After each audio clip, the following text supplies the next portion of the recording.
วนทุกท่านเข้าวัดเข้าวาทำบุญด้วยจิตศรัทธาผลบุญพาให้เราสุขีจะทำการใดนำใช้ในสิ่งดีดีทำบุญให้ทานวันนี้ไม่มีใครว่าใครชังสมัยก่อนประทับใจปู่ย่าตายายวันพระไม่เคยเบื่อหน่ายจำได้ไม่ลืมสักครั้งเหตุใดวันนี้มีคนเข้าวัดน้อยจังอยากให้เหมือนก่อนอีกครั้งฝากความหวังกับคนรุ่นใหม่เชิญชวนทุกท่านเข้าวัดเข้าวารับศีลรับพรหลวงตาเสริมคุณค่าให้กับจิตใจกระทำความดีเรื่องนี้ไม่ต้องอายใครว่างจากการงานเมื่อใดเชิญชวนท่านไปทำบุญ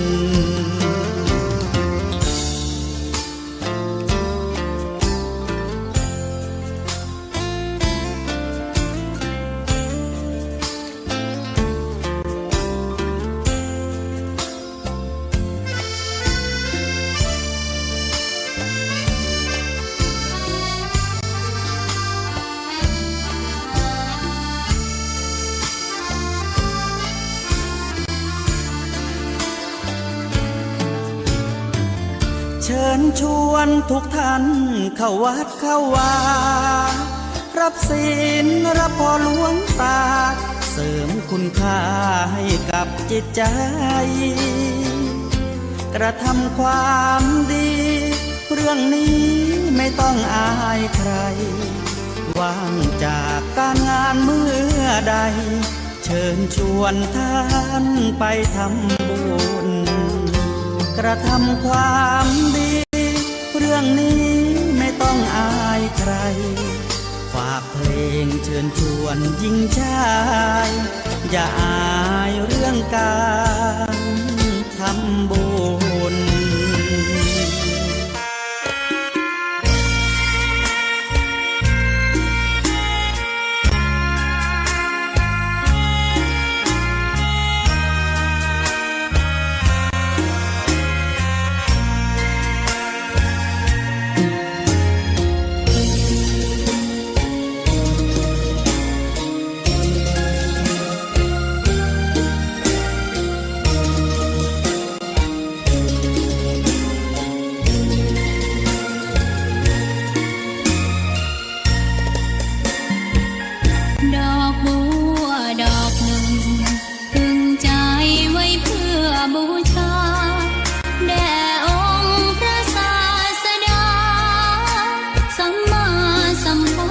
เจ้า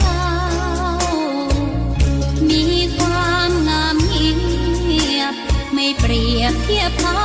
เทียบเราใครมองไม่งามช่างเขาแต่เจ้า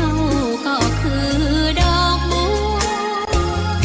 ด้วยความสัตย์ซื่อยึดถือความดีเป็นหลักใครรักไม่รักจมปลักมองมัวเมื่อโผล่พ้นน้ำก็เห็นคว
อนอบน้อมต่อพระรัตนตรัยแก้วเจ้าสามประการ น้อมเอาคุณพระพุทธเจ้าคุณพระธรรมเจ้าคุณพระสังฆเจ้าคุณพระอรหันตเจ้าอริยสงฆ์เจ้าชู้ตนชู้องค์ได้เมตตาแผ่ปารมีมาปกเก่าเกษาปกห่มรักษาครูบาอาจารย์พระมหาเถระพระเถรานุเถระเพื่อนสหธรรมิกสหพรหมจารีทุกรูปทุกองค์ปกห่มรักษาศรัทธาสาธุชนคนดีเท่าแก่อีพ่ออีแม่ทั้งหลายทุกท่านทุกคนที่ติดตามรับฟังรายการสารธรรมยามค่ำตั้งสถานีวิทยุเพื่อการศึกษาวิทยาลัยสงฆ์นครลำปางซึ่งออกอากาศจากวัดบุญยวัดวิหารพระอารามหลวงโดยเมตตาบารมีของครูบาอาจารย์หลวงพ่อพระครูอนุศาสตร์วรธรรมเจ้าคณะอำเภอเมืองลำปางเอื้อเฟื้อสถานที่ตั้งของสถานี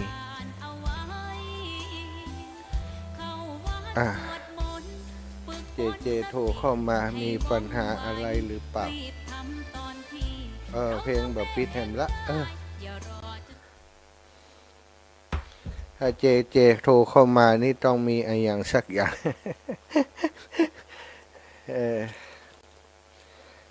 หลวงพ่อพระครูอนุศาสตร์วรธรรม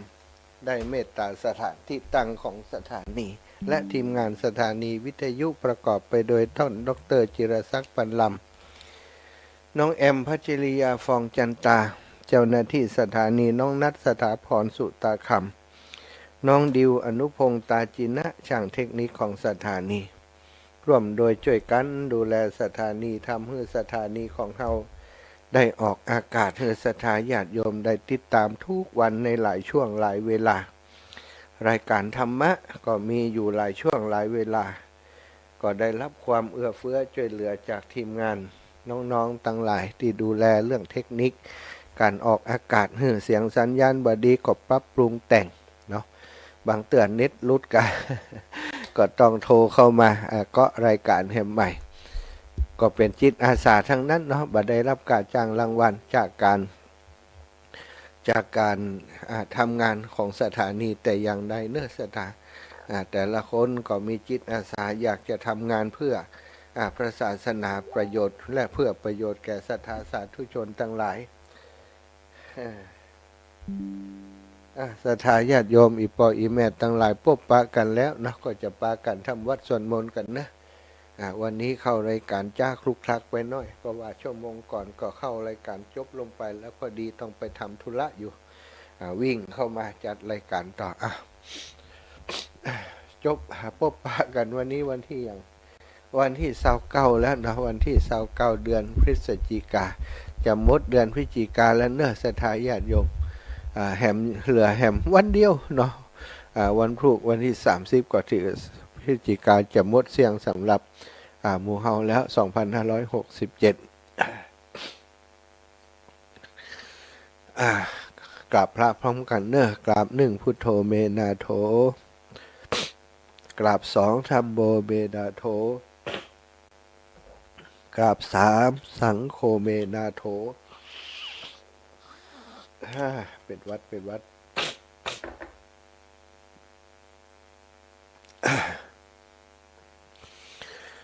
อิมินาสการเรนะพุทธังอภิปูชยามิอิมินาสการเรนะธัมมังอภิปูชยามิอิมินาสการเรนะสังฆังอภิปูชยามิอะระหังสัมมาสัมพุทโธภควาพุทธังภควันตังอภิวาเทมิ สวากขาโตภควตาธัมโมธ ธัมมังนามัสสามิสุปฏิปันโนภะคะวะโตสาวกสังโฆสังฆังนะมามิ นะโมตัสสะภะคะวะโตอะระหะโตสัมมาสัมพุทธัสสะนะโมตัสสะภะคะวะโตอะระหะโตสัมมาสัมพุทธัสสะนะโมตัสสะภะคะวะโตอะระหะโตสัมมาสัมพุทธัสสะ พุทธังสารนังกัจฉามิธัมมังสารนังกัจฉามิสังฆังสารนังกัจฉามิตุติยัมปิพุทธังสารนังกัจฉามิตุติยัมปิธัมมัง สารนังกัจฉามิตุติยัมปิสังฆังสารนังกัจฉามิตติยัมปิพุทธังสารนังกัจฉามิตติยัมปิธัมมังสารนังกัจฉามิตติยัมปิสังฆังสารนังกัจฉามิ อิติปิโสภะคะวะอะระหังสัมมาสัมพุทโธวิชชาจารณะสัมปันโนสุขโตโลกวิทูอนุตตโรปุริสธรรมสารถิสัทธาเทวมนุสสานังพุทโธภะคะวะติสวะคาโตภะคะวะตะธัมโมสันทิฏฐิโกอะกาลิโกเอหิปัสสิโกโอปัญญิโกปัจจตังเวทิตาโพวินยูหิติสุปฏิปันโนภะคะวะโตสาวกสังโฆอุชุปฏิปันโนภะคะวะโตสาวกสังโฆยายาปฏิปันโนภะคะวะโตสาวกสังโฆสามิจิปฏิปันโนภะคะวะโตสาวกสังโฆยะทิทางจัตตาลิปุริสายุขานิอัฏฐปุริสาปุคลาเอสาภะคะวะโตสาวกสังโฆอาหุนายโยปาหุนายโยทักขินายโยอัญชลิการะนิโยอนุตตรังปุญญเขตังโลกัสสาติ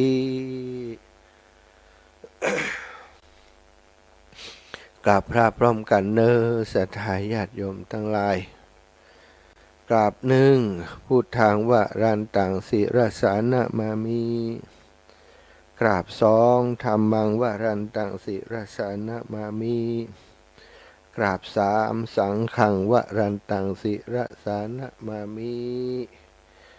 ไหวพระสวดมนต์กราบพระด้วยกันเรียบร้อยแล้วศรัทธาญาติโยมต่อไปเนาะ ก็จะได้เทศธรรมพื้นเมืองก่อนเนาะก่อนจะอุสารธรรมต่างๆก็ได้นัดหมายกับศรัทธาญาติโยมว่าจะเทศธรรมจะตาปีเกิดหรือว่าตาม12นักษัตริย์นี่12ราศีนี่คือจบก่อนตอนนี้ก็มาถึงผูกที่11ละเนาะจะตาผู้เกิดปีเซตหรือว่าปีจอปีหมาก็มีคนที่เป็นเจ้าภาพการเทศน์การธรรมมานะเจ้าปีหมาก็อย่างที่มีกติกากันไว้นะทำตามที่อาตมาบอกเนอะถ้าพี่น้องลำปางเขาก็ฟังกันประจำเนาะเอาใส่ขันใส่พานไว้เทศน์จบแล้วก็ยกประเคนก็ได้เป็นเจ้าภาพการเทศน์การธรรมแล้วจากนั้นก็เอาไปถวายที่วัดวาอารามใกล้บ้านใกล้จองของศรัทธาญาติโยมได้บุญด้วยกันเนาะถึงอาตมาแล้วก็ถึงศรัทธาเนอะ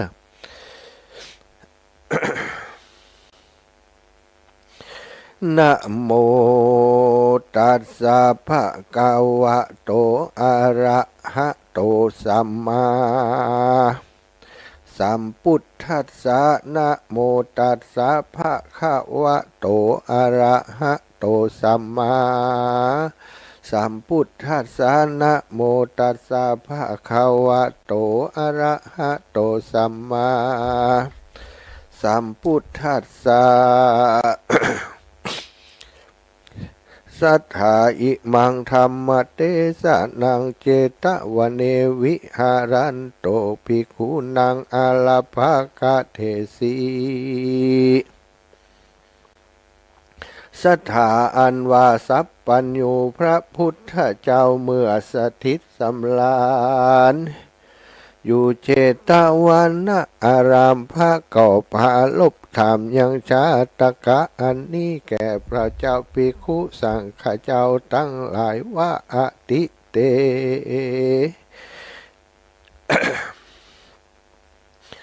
กีฬาภิกขเวดูลาภิกขุทั้งหลายในอติตาล่วงแล้วนับอ่านใดอะสงไขยยังมีเต้าห่อใจตนองค์อาจชื่อว่าเต้าราชโอลากาจะราชาสะเวยพลากวางใหญ่มีชื่อไว้ว่ากุส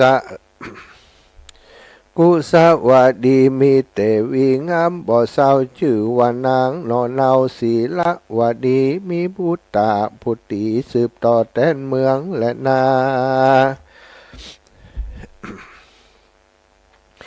ตีนันเสนาอมาตย์ประจานะลาดทั้งหลายก็ป้ากันมาถวายขับไว้เชิงเต้าไทยพระเจ้าพญาว่าข้าแต่มหาราชาเจ้าหอคำขอพระเจ้าจะขอพญาเจ้าได้กระทำกรรมอันผ่าเสริฐเพื่อให้ได้ลูกผู้ผ่าเสริฐยิ่งใจเพื่อเป็นสายสืบแทนต่อเมืองแดดเตอตีนั้นพญาโอการาชาก็ฮือเสนาอมาตย์ประจานะลาดคืนสู่ยังติอยู่ไปมันแล้วเต้าหอจันบอจาก็ฮือนางนอลาเทวีไปสนุกยินดีกับใจไปสนุกยินดีกับใจอื่นเพื่อหวังฮือแดเตอตีนั้นพระยาโอกะราชาก็ฮือเสนาอมาตย์ประจานะลาดคืนอยู่ที่อยู่ไปมันแล้วต่อหัวจันสนุกไปนอลาเทวีได้สนุกยินดีกับใจอื่นเพื่อหวังฮือได้ลูกน้อยมาจมชื่นสืบแทนเมืองและนาที่นั่นพญาอินตาเจ้าฟ้ากันหู้ว่าหู้ก็กับเพชรนาเป็นพรำเท่าป้าเอานางนอนเอาเทวีผู้งามประเสริฐดีงามดีผ่าเสริฐหนีไปสู่จันฟ้าเลิศเมืองสวรรค์ก็มีหันเล่นนาตีนั่นเจ้าเมืองทั้งหลายม้วนหมู่หันเท่าปู่พญาพมนาปานางบุญหนานอลาดเทวีหนีไปต่อหน้าเขาก็บอกจ้าไปบอกกล่าวซึ่งตันเต้าปุรีเต้าผู้มีหูแล้วว่านางนอแก้วเทวีหนีไปนามีใจโศกเศร้าโศกามองผ่านหาสำล้านบ่ได้สักวันยามและนานส่วนอันว่าพญาอินตาเจ้าฟ้ากันปานางนอลาเทวีหนีจากปุรีไปสู่ยังติอยู่เมืองสวรรค์นางก็ได้หันยังติปประเทศเข้าของวิเศษเมืองบนก็ขอเอาลูกตนผู้ผ่าเสริฐพญาอินตาก็บังเกิดขุนนาก็พามานางมาบอจาสู่โลกลาเมืองคนฮืออยู่กับเต้าโตนที่ราชยศองอาจพาพาลาผู้เป็นสามิกาปินเกลา แล้วอินตาเจ้าของสวรรค์ก็เอามือผันรูปต้องเทวีตัดนาพีคือว่าสะดือยามนั่นเจ้าตนบุญลือผู้ประเสริฐก็มาเอาปฏิสนธิกำเนิดแห่งนางราชเทวีก็มีหันเล่นนากันว่าเดือน กันว่า10 เดือนมาหอดนางก็ได้ผ่าสูตรยอดพุทธาเต้าผ่าพลายศใหญ่จิงใส่เจอลูกไว้ว่ากุศลาชกุมันว่าอันและนากันว่ากุศลาชกุมารขึ้นใหญ่อายุได้16 ปีเตวีเป็นเจ้าเกาะซ้ำมาผ่าสูตรได้ลูกเจ้าเป็นใจผู้ทวน2พ่อแม่ก็ปองลักขะคอยก็ใส่จื่อลูกซ้อยว่าสยามปฏิกุมารอยู่สำลานจะใจก็มีหันและนากันว่ากุศลลาชกุมารโตนเป็นปีเก้าเป็นหนุ่มเนาขึ้นใหญ่พ่อแม่ก็ฮือได้เสวยแต่เมืองฮือลุ่งเรืองไปนานแล้วหาอย่างหญิงนอลาผู้โสภาฮือราชพุทธาน้อยนาฏกุศลาชนอนนาวเลือกไว้เป็นเก้าเทวีเจ้าก็บ่ยินดีกับหญิงใดสักผู้และนาตินั้นนาเต้าโตนเป็นปอก่อฮือเสนาอมาตย์ไปแสวงหานาง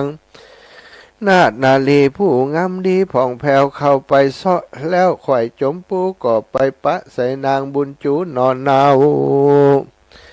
งามบ่เศร้าจื่อภาวดีมาสู่ปุรีเวียงแก้วก็มีหันแลตีนันเต้าโอกะราชาผู้เป็นปอก็อภิเษกนางหนอปะภาวดีเป็นราชเทวีแก้วอาจอยู่ร่วมกับกุศลาชพุทธาก็มีหันและนาอันว่านางภาวดีนั้นเล่ากับอยู่กับกุศลาชเจ้าในหอจันทร์บ่ได้หันกลางวันแต่เล่าบอกว่าผัวเจ้ามีหน้าตาเป็นสันใดนางก็มีใจหมองมนเศร้าก็หนีไปสู่เมืองเก่าแห่งตนก็มีหันและนาส่วนว่ากุศลาชผู้รู้ว่านางน้อยนาเตวิตีไปเมืองเก่าก็มีใจโศกเศร้าหมองผานก็นมัสการบอกเล่าเสื่องพ่อแม่เจ้าตั้ง2 ขาว่าตนจักไปตามโดยหานางเตวีว่าอันแลกันว่าไปหลอดแล้วยังเวียงแก้วสากายาลาดอันเป็นเมืองน้อยนาเตวีเจ้าก็พระสายาเครื่องขี่ผู้เท่าก็บอกเราหู้ขี่ยาถึงอันตนไปเสาะหานางเตวีกันยาเครื่องขี่หู้แล้วบ่จ้าก็รับเอากร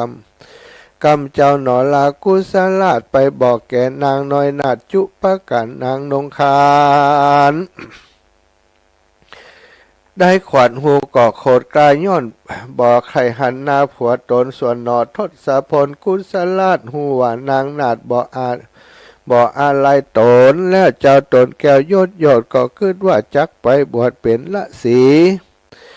เอาตนนี้ออกจากกามกุลตังหาหันและสะโกเตวะลาจา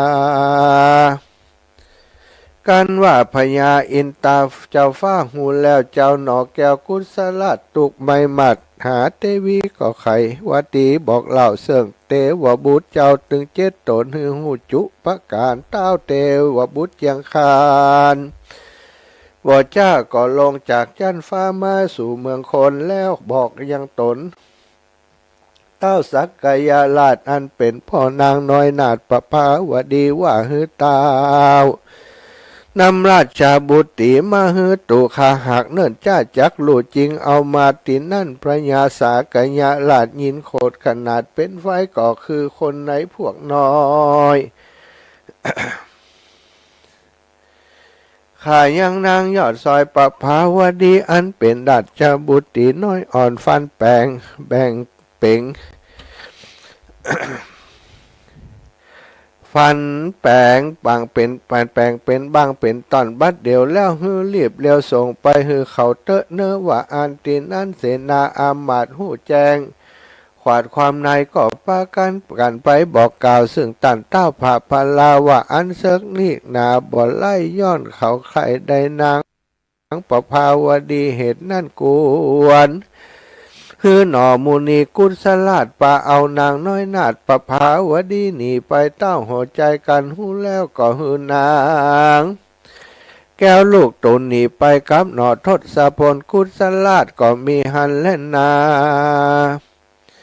สาธาอิมังธรรมเตสนังอาหาริตัวจาตกังสมโอทาเนสิสถา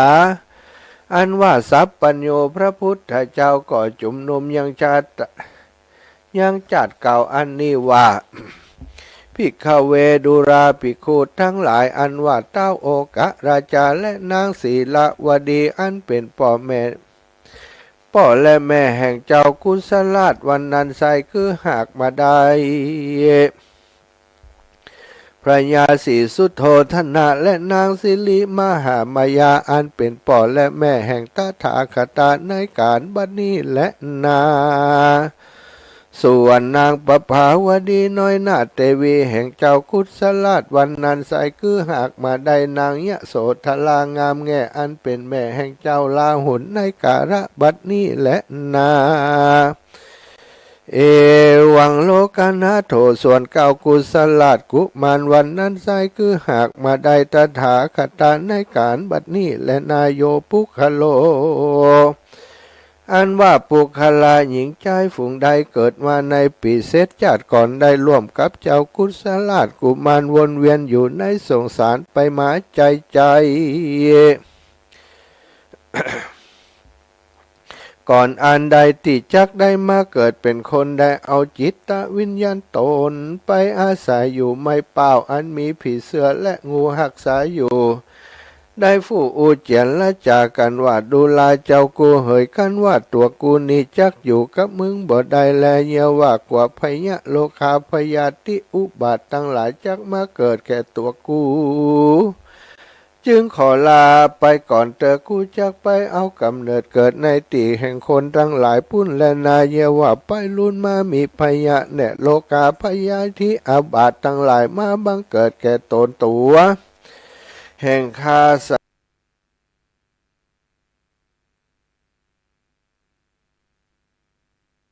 ันได้การว่าเจียนละจะพาสลายกันสันนั้นแล้วจึงได้เอาตนมาปฏิสนกำเนิดเกิดในข้าพระมันดาแห่งตนจึงได้เกิดมาเป็นคนยิงใจทั้งหลายบัดนี้แลนาปัวคละหญิงใจฝูงใดเกิดปีเสดลงโดยถาดน้ำได้กำเนิดไว้พระเจ้าพระธาตุเกศแก้วจุฬามณีอุตตมะตานางยอดต้านแห่งตนฮือได้สร้างธรรมกุศลาชเป็นตานธรรมจตาฮือได้สร้างธรรมะเป็นตานเตียนย่อมมีพละอานิสงส์กว้างขวางมากนักแม้นจักผาธนาเอาสุขสามประการคือสุขในเมืองคนและสุขในเมืองฟ้าสุขนี้นั้นมีในแหล่งลาเนรับปานจงหลีกเว้นตั้งผานหยาบยะกล้าหยาบอันเป็นบาปจุปการมันหือตานจะใจมีศีลไว้ในใจรักษาไปหือมันบ่ดวนสันวางลาภาวนาตั้งต่อสมาธิก่อนในตนเป็นมงคลผาเสดป่าหือเกิดสัตสดีกัมภาธนามีว่าไวก็จักสมกรรมฝ่ายมักกรรมฝ่ายจุประการบ่อยากจะแลนิธิต่างขีญาสังวันนาวิเศษจาห้องเหตุกุศลาชาดกก็บังคมสมเลศศรัทธาญาติโยมจบลงไปกุศลาชก็เป็นชะตาปีเกิดผู้เกิดปีเสษนะปีเสษปีจอปีหมาปีจอปีหมาก็มีหลายคนนะที่เปิ่นเกิดปีนี้นะก็ได้เตะให้ศรัทธาญาติโยมแล้วเนอะฝ่ายที่เป็นธรรมเจ้าของการทำชะตาปีเกิดปีเสษปีจอปีหมานะก็ตั้งใจเนอะฮับปอนประเคนเลยอย่างที่บอกวางวิทยุก็ได้นะพระพุทธรูปที่มีอยู่ที่บ้านก็ได้เนอะสถานท่านเจ้าทั้งหลายเรียบร้อยแล้วฮับปอนสาธุชยสิทธิวันนี้มีเจ้ามูลศรัทธาผู้มีชะตาปีเกิดปีเสษปีจอได้ปุจจากันเทศอาตมาได้แสดงพระธรรมเทศนากุศลาช ชะตาปีเกิดปีเสษเป็นที่เรียบร้อยแล้วก็ขออนุโมทนาให้เจ้ามุสตาที่เป็นเจ้าภาพการเทศในผูกนี้คืออยู่ดีมีสุขคือใดมีอายุมันควรยืนจักหิกับปันมาจักหากับปันใดพยาธิอาปาลงไปใครเซฟคือใดมาลายหายไปนับแต่นี้ไปนาอยู่ก็มีใจไปก็ขอให้มีโชคภาพแพ้ขาศึกศัตรูแม้จากอุทิศผลบุญตานี้คือเจ้ากรรมในเวรเจ้าเทวบุตรเจ้าตายวดาพอเกิดไม่เกิดติไปบนก็ขอพระรานิสนส่งไปถึงท่านเจ้าทั้งหลายพ้นจากที่ยากพรากจากที่ทุกข์ได้ถึงสุขเป็นตีแล้วคือเมืองแก่ยอดเนรปานนั้นจงจักมีแต่งแต่ได้ลียะถาวาริวหาชายาสิทธิอภิวาทนาสีลิสานิจังวุฒาปจายโนจัตตารโอธรรมาวัฏันติอายุวันโนสุขังภะลังจบลงไปเนาะสถาเล่งหน่อยเพราะว่ามีเรื่องจะต้องประกาศประชาสัมพันธ์เนาะมีงานเนอะสถานมีงานของวิทยาลัยสงฆ์นครลำปางซึ่งเปิดทำการเรียนการสอนที่ตอนนี้ก็อยู่ที่เกาะคาเนาะสำนักงานใหญ่หรือว่ามหาลัยสงฆ์นครลำปางมจรนครลำปางอยู่ที่เลยแยกเกาะคาไปน้อยเนาะปัจจุบันนี้ก็เปิดรับนิสิตนักศึกษาตึงภาคพระสงฆ์องค์สังฆเจ้าแล้วก็ของศรัทธาญาติโยมนะหรือว่าคารวะก็ไปเรียนร่วมกันได้ที่วัดที่มจรวิทยาลัยสงฆ์นครลำปางแต่ละปีก็มีผู้สำเร็จการศึกษาระดับปริญญาตรีอยู่หลายท่านหลายคนมีความขยันหมั่นเพียรเนาะได้เรียนชั้นปริญญาตรีปริญญาโทปริญญาเอกก็จบกันแล้วก็จะรับปริญญาพร้อมกันการจบการศึกษานั้นถือว่าเป็นเรื่องสำคัญเนาะสำคัญของคนบางคนเข้าไปเรียน100 คนเข้าไปเรียนนี่จะจบประมาณสัก30นะผ่านการคัดกรองมีความมานะพยายามมีความภาคเพียรเรียนจริงตั้งใจจริงมีหน่วยเวลาเรียนครบตามตัวชี้วัดนะที่ทางมหาวิทยาลัยเปิดตั้งกฎเกณฑ์ไว้ก็จะได้รับประกาศนียบัตรชั้นปริญญาตรีปริญญาโทปริญญาเอกก็แล้วแต่ใครเรียนอยู่ระดับใดปีนี้ก็จบกันหลายเนอะจำนวนบาทราบแน่ชัดแต่เปิ้นจะมีการซ้อมนะพิธีซ้อมรับปริญญาเหมือนจริงนะสถานซ้อมรับปริญญาที่จังหวัดลำปางของเราในวันที่วันที่1วันอาทิตย์ที่1ที่จะถึงนี้นะวันพุธวันเสาร์วันฮือเนอะสถานเปิ้นก็ประชาสัมพันธ์บอกบุญมาว่าอันพระสงฆ์องค์สังฆเจ้าแต่ละวัดละวาก็ต้องมาซ้อมรับเหมือนกันนะแล้วก็ศรัทธาญาติโยมก็มาโดยบางพ่องก็ห่อเข้ามา บางพ่องอาจจะบัดตันห่อเพราะมาเจ้าฉะนั้นไผ่ที่จิตใจดีงามอยากจะร่วมบุญร่วมกุศลเอาโฮงทานไปช่วยเหลืองานซ้อมปริญญาของพระสงฆ์องค์สังฆเจ้าแล้วก็คารวะญาติโยมที่เปิ้นสำเร็จการศึกษาเนาะเป็นแสดงความยินดีกับเปิ้นก็เอามาได้เนาะเป็นโรงทานก๋วยเตี๋ยวกาขนมจีนกาอาตมาจะเอาอันนั้นไปสถาเอาเดี๋ยวกันเนาะนึกไม่ออกลาดหน้า ลาดหน้าติดต่องร้านต่องลาดหน้าแล้วนะอาตมาก็จะเอาลาดหน้าไปจะเอาลาดหน้าไปไปช่วยเป็นโฮงทานเนอะประมาณหลายร้อยชุดอยู่เนาะก็สั่งไปติดต่องลาดหน้าใครจะร่วมบุญด้วยอาตมาก็ได้เนอะลงประมาณหม้อใหญ่เนาะเอาเป็นหม้อขนาดใหญ่เอาไปร่วมบุญไผมีก๋วยเตี๋ยวมีขนมจีนนะขนมจีนมจรอยู่ก่อนนี่ขนมจีนมจรน้องพินฟองพินสั่งขนมจีนเดี๋ยวจะชวนกันเอาขนมจีนไปศรัทธาญาติโยมไผที่อยากจะร่วมบุญด้วยกันนะอยากจะร่วมบุญเป็นเจ้าภาพลงทานด้วยกันเนาะแสดงความยินดีกับลูกหลานที่จบการศึกษาตลอดถึงครูบาอาจารย์ที่เปิ้นสำเร็จการศึกษานะ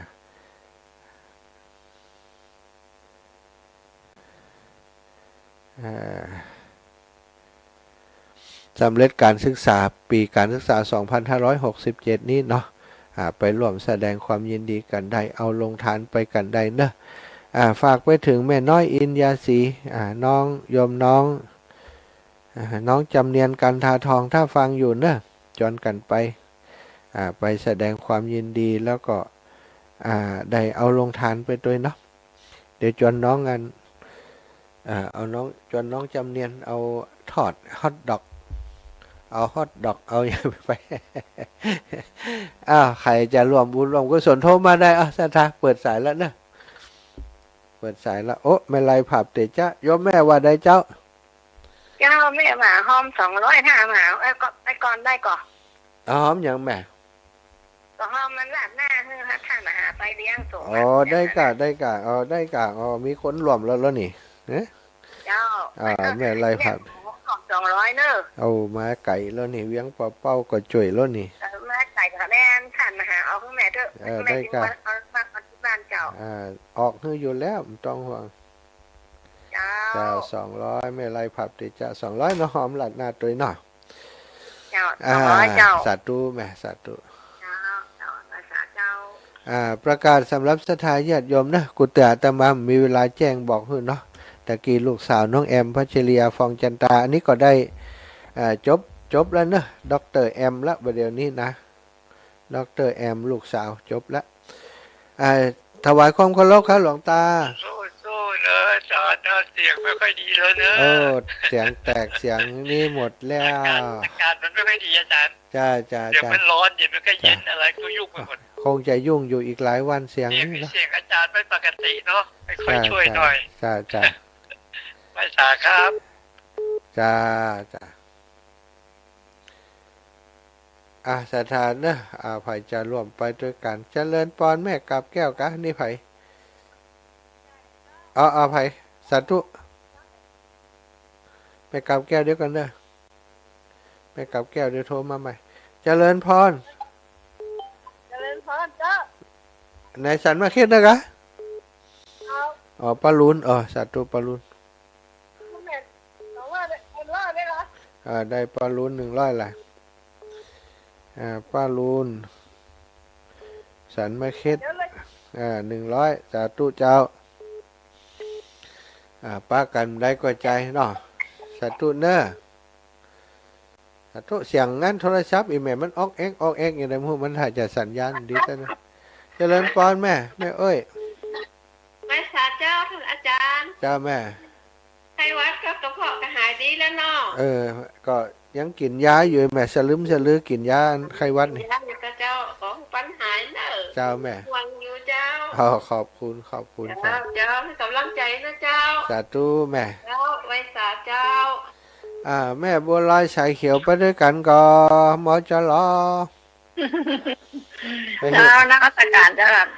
ไปให้กำลังใจลูกสาวเจ้าหน้าที่สถานีดร.แอมไปลำบากขันไม่ให้ไปชมเดี๋ยวไปหับบ่เดี๋ยวให้เบิ่มไปหับเด้อ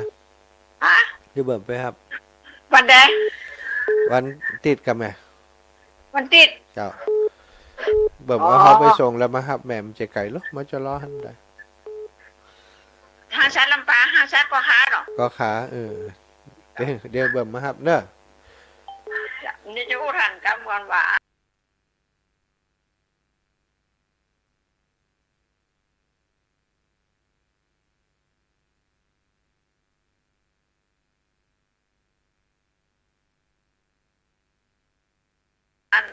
ปีกูนะได้เนาะเส้นใหญ่ขนาดหน่อช่างเลี่ยนนี่เดี๋ยววันถูกจะได้อู้เรื่องงานของงานมจรด้วยเนาะสาธุได้แมนเด้อเจ้าสาธุเจ้าวันผูกของดเตะทำพื้นวัง1 วันเนอะจะได้อุจาถึงงานของวิทยาลัยสงฆ์นครลำปางใจสถานีของเปิ้นเนาะในการเผยแพร่เปิ้นมีกิจกรรมก็ต้องอนุเคราะห์สงเคราะห์ดูแลช่วยเหลือกันเนอะแม่วันผูกจะไปบิณฑบาตได้ก่อวันเสาร์วันพระตรงแหละวันพระตัวไปเถอะเนาะวันพระนี่ไปถกหัวจ้าง ไปถกหอยช่า ไป ง วันมาวันอื่นน้องผู้ไปวัน จ่ายวันว่านี่ไปถกหอยช่างลืมไปแล้วนี่ ก็แม่ตัวได้โอนไปซื้อวันผูกหนึ่ง ไปก่อนน่ะไปก่อนจะป้าไปร้องเพลงไงไปก่อน ไปอ่ะไปอ่ะ หือ ไว้ลองบรรทดเอา โอ้ย่ำบ่ไปให้กำลังใจลูกแอมกะ ไว้ลองมันเพื่อกับเพื่อนกับฮับปริญญาโทน่ะ ก็ย่ำไปครับอันไปเป็นกำลังใจให้อันนั่นน่ะ ลูกแอมอ่ะ โคไปแล้วอ่ะ หือ มึงจะไปฮับปุ่นวันนี้แปลกมันเนาะ หือ หวังน้อยเนาะ โหเป็นแล้วอ่ะ เดี๋ยวไปบัณฑิตไหม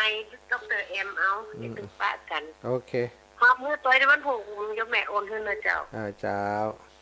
100 สัตว์ตู้เจ้าขอบคุณนะแม่ ได้กันท่าไปมาเนาะ เจ้าแม่ เจ้าสัตว์ตู เจริญพรแม่ยายพรโอ้หายไปแล้วยายพรเนี่ยยายพรนิ่มแม่น้อมมาแล้วเจริญพรโยมแม่น้อมสุภาวงศ์ เจ้า สบายดี คนดอยรอ สบายดีติวตัวแสมขาเด้อ สามขาก็ไปได้เนาะจางมัน เจ้า แต่ตุขอบคุณเนาะโทรมาเป็นกำลังใจแจ้งผลการรับฟังชัดเจนดีเนาะ เจ้าชัดเจนดีเจ้า สาธุบุญทักษาโยมแม่ขอโยมแม่อยู่ดีมีสุขเนอะแม่ยายพรได้แล้วโต้ตึมท่อยายพรนี่3-4 สายเอาครับได้ แต่ที่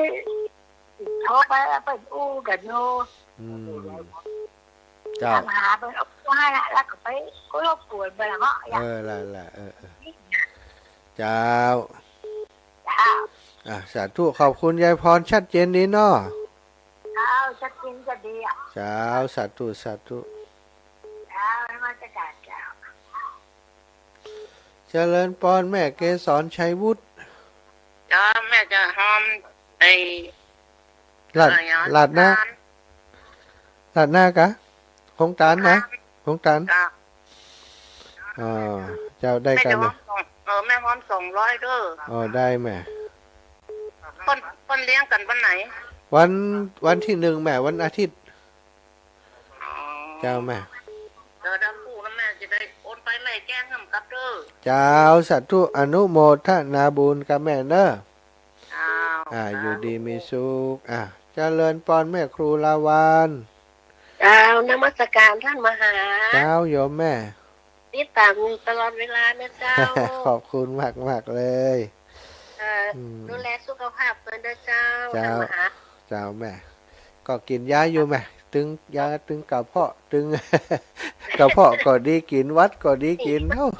ดูแลเราเท่ากับตัวเรา เจ้าแม่เนาะอากาศเปลี่ยนเป็นวัดด้วยเปิ่นก็เจ้าขอบคุณแม่ครูนะเจริญพรแม่สายทอง สบายเจ้ามหาฟังอยู่นะเจ้า เจ้ามีอย่าง มันใกล้ก็ใกล้หอมแล้วก็ลำบาก เป็นยังโยมแม่ แล้วคอยจะทำบุญบ้านจะมาโลดมาแสลบอุบัติเหตุใครส่งลานนะกะเจ้า นั่นยิ่งอร่อยถึงโผถึงเมนนะบุญ โอ้ยินดู จะโจรการก็ถึงถึงใจหายแล้วก็ว่าหลานกิ้งแล้วก็ออกกันโนนก็ลอกจากข้าวไปขึ้นไปรถเนาะเจ็บเดี๋ยวเจ็บที่ข้างนี่ที่ยกแปลแล้วจ้ะ ผาดเคาะไป ก็หมกบาดคอน้อยกับจมูกกันนอก อินดูจ้ะ อินดูนะว่าก่อนมาจะดีว่าไปถึงบ้านทางแก่งมันหนุนหน่อยวะมันวูบไปเลยผมจ้างจัดซื้อวูบกะแกวูบกะ วูบอันตรายขี่เนี่ยวูบให้มันได้รับพักผ่อนกันยังไงจ้าขอบคุณแม่เนอร์มาถ้าอาจจะมาทั้งบ้านห้องมาได้มันตั้งนี้เจ้าก็ไปแน่ใจแต่ยังไม่ งานวันติดแต่นี่คัดหนังสือทำมาเนี่ยเจ้างานวันติดกันแล้วได้หาอันบันเทิงผู้อยู่สระบุรีเนาะเจ้าผู้อยู่พระพุทธบาทผ้าเนี่ยเจ้ามาอ่านพอที่ซึ้งขนาดเลยเจ้าแหละเดี๋ยวถ้าไปปุ่นก็จะแวะหาเนอะขึ้นเถอะนะขออนุญาตไปบูชาพระรัตนตรัยบูชาคุณพระพุทธที่บริสุทธิ์ที่ผ่องใสเด็ดเจ้าคารวะให้พระหานะเจ้าตัวเจ้าขอบคุณพระเจ้าอยู่ในหนังสือขนาดหนังสือธรรมะมาก่อน โยมแม่ได้ไปทุกที่ทุกทางจ้ะ ดีเจ้าสัตว์ตุนนะแม่เนอะอ่ะสายรับสายก่อน แม่กันหาบัวตูม โชว์จะคิดสิ จ้ะ เด็ด แม่ เรียกว่าเจ้าเวสอิน บอกอย่างก็จะทำบุญ อ๋อ อย่างที่ว่า อันของตานแม่ของตานมจรแม่ จะ เออ จะดูไปแล้วไอ้นั่นมันชาติว่าจะบัญชีใบเลขบัญชีอ่ะ แม่มีก็ ฮะ มีหันก็มี เลขบัญชีมัน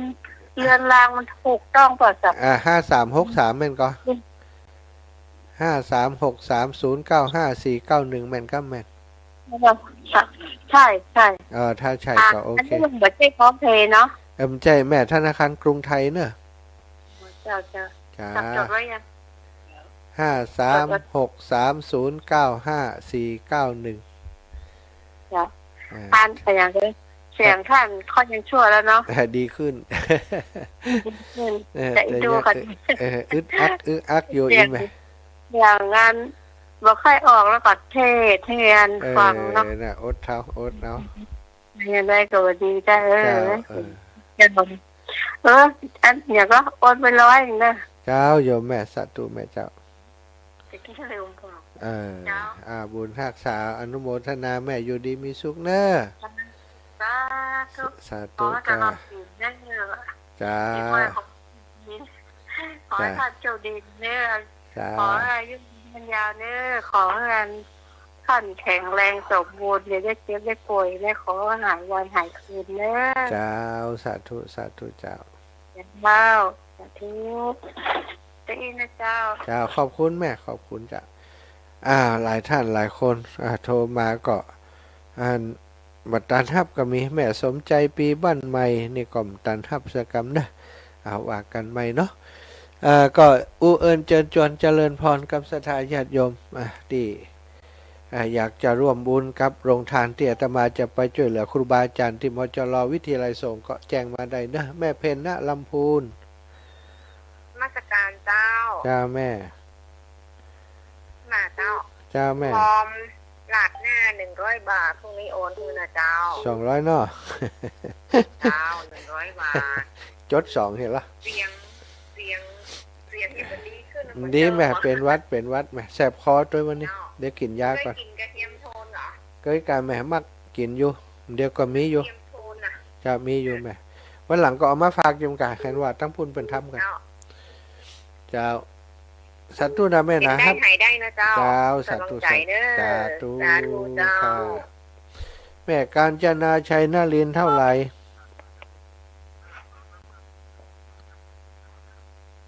ครับแล้วแม่การจนะหายแซบโยมแม่ทองเครือมาแหมแล้วลงตาลเจ้า200นะแม่ทองเครือชัยคันธาแม่ทองเครือชัยคันธานายสมคิดนางนางสุรภานายคมกฤษอำพันธ์นายสุรชาตินางวาสนาอุปป้อนางสาวธัญพัฒน์กีรตาพันกุลโอนมาร่วมบุญ200เนอลงทานอนุโมทนาบุญสาธุเจริญพร เจ้า เจ้าแม่แม่ ร่วม200เด้อ แม่ศรีสุรินทวงศ์แม่ศรีสุรินทวงศ์200วันพูดถ้าแม่โอนให้แล้วแม่จะโทรไปบอก เจ้า อาจารย์รักษาสุขภาพของพ่อ สาธุเจ้าแม่ฮักษาอยู่เจ้าดูแลจัดดีดูแลมันจัดดีมันก็ถึงเปลี่ยนอยู่ สาธุเข้าคุณแม่ศรีนะสาธุเจ้าเจริญพรโยมแม่บุญนาค แม่บุญนาคจะหอมรัดหน้า200เด้อ แม่บุญนาคหอมลัดนา200จ้า เจ็ดใจพร้อมปฏิทินเด้ออาจารย์โอน จ้าได้ เจ้า จัดเด้อ ขอทำบุญด้วยหน่อย สาธุแม่ เจ้า สาธุแม่บุญนาคประตูมาเนอะสถานหลังอาตมาออกรายการกระโทรมาได้เนาะอยากจะร่วมบุญสนับสนุนอาตมาจะเอาลงทาน ลาดหน้าไปมันจะง่ายหน่อยสั่งเปิ่นทำแล้วก็ไปถึงพุ่นก็ตักตักแจกตักนี่เลยศรัทธาญาติโยมสะดวกเนาะพิธีซ้อมรับปริญญานะวันที่1 ธันวาคม 2567หน้าหอประชุมวิทยาลัยสงฆ์นครลำปางขอเอิญบอกบุญศรัทธาไปร่วมออกโรงทานด้วยเด้อ